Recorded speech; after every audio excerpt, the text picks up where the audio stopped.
Witness. In 1964, the British pop star Dusty Springfield went on a controversial tour to apartheid South Africa. Lucy Burns has been speaking to her bass player on the tour. It's December 1964, and Dusty Springfield is one of Britain's biggest pop stars, with top 10 hits on both sides of the Atlantic. But backstage on tour in South Africa, she's not sure if she's going to go on. Before the show started, my job was to make sure that there were coloured people in the audience. If there's no black people in the audience, I wouldn't start the show. Doug Rees is the bassist in the Echoes, Dusty's backing band. And showtime came, and I looked through the little viewing window at the side of the stage and saw no coloured people, so I said, no, you can't start the show. And I think 10 minutes later, I looked out and it was a mixed audience, so the show started, and it was fabulous.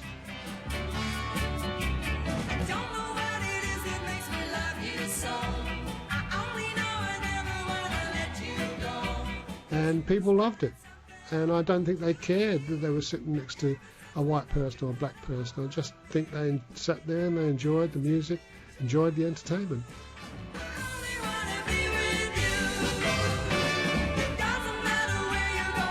Dusty and her band are causing a stir in South Africa, but they're not quite sure why.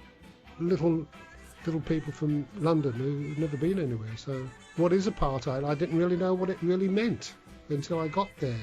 So until that point, I didn't know it was going to be stressful at all. I thought, oh, it's another tour, fantastic, I'm going to South Africa.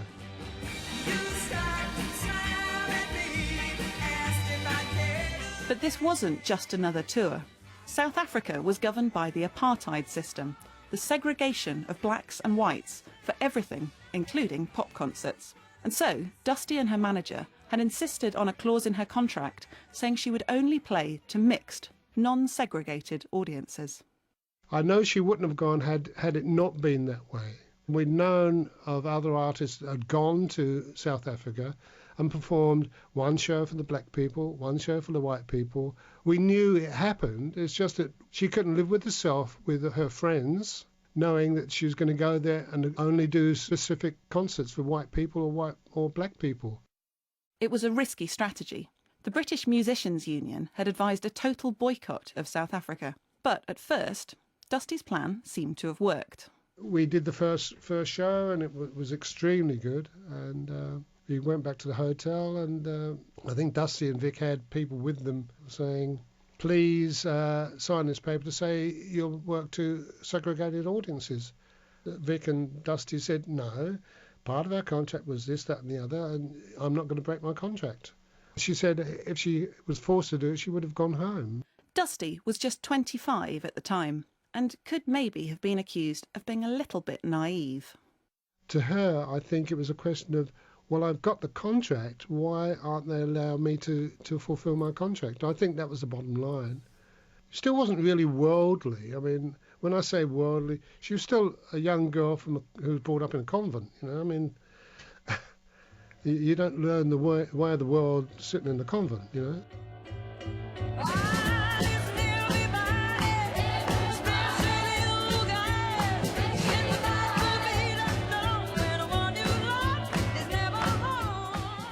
One of the reasons Dusty was so keen to play to mixed audiences was that her music owed so much to black artists. Well, most of the music we played was black music. There was hardly anything white. She had got in her head that she wanted to do black soul music, and it seemed like a great idea at the time, and it was.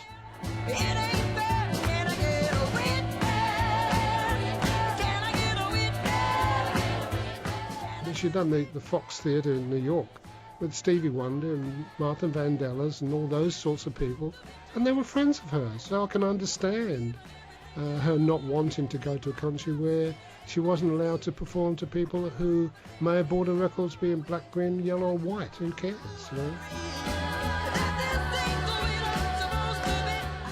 But South African government men kept arriving at the hotel, pressing Dusty and her manager to agree to segregated concerts and issuing veiled threats. We were told, don't leave the hotel. Why is that? I said, well, there may be people out there who don't agree with the way you feel. We don't want any riots on our hands. I don't know where the riots would have come from. I don't think it would have been from the black people. But Well, that's what we were told, and so we did actually go out and look around, and we had no trouble at all. And were there any times when you were looking through the curtain, checking that it was a mixed audience, and you had to call it off? Oh, no, never. Because I think they realised that the show hadn't started. Whether or not they grabbed some people off the street and sent them in, I've no idea. All I know is the bottom line is that when the show started, there was a mixed audience on every show we did.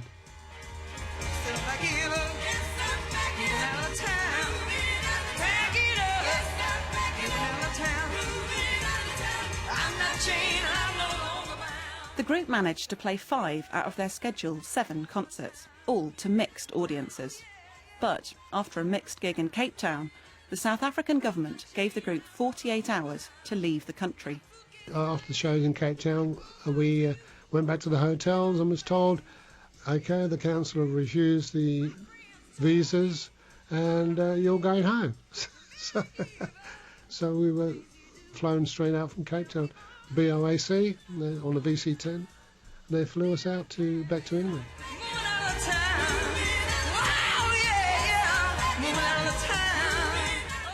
The South African government issued a statement.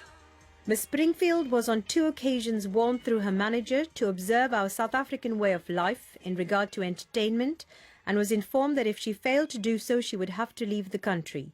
She chose to defy the government and was accordingly allowed to remain in the country for a limited time only.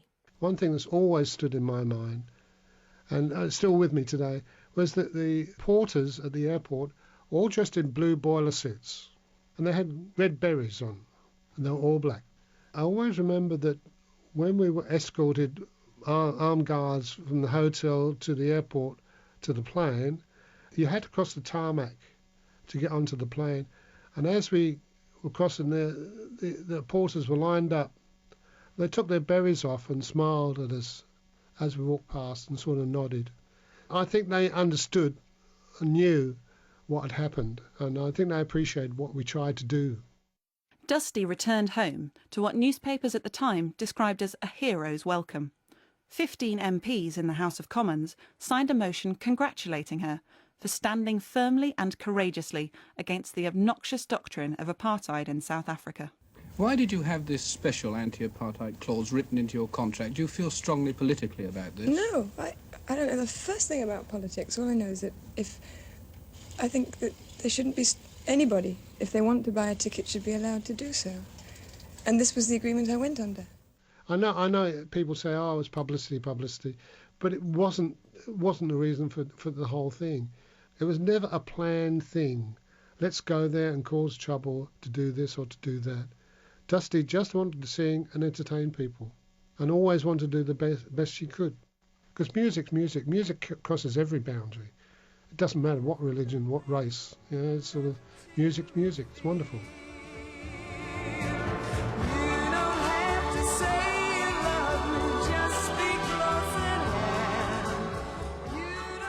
Witness was written and presented by Lucy Burns. If you'd like to subscribe to a daily download of the programme free of charge, just go to bbcworldservice.com/podcasts and search for Witness.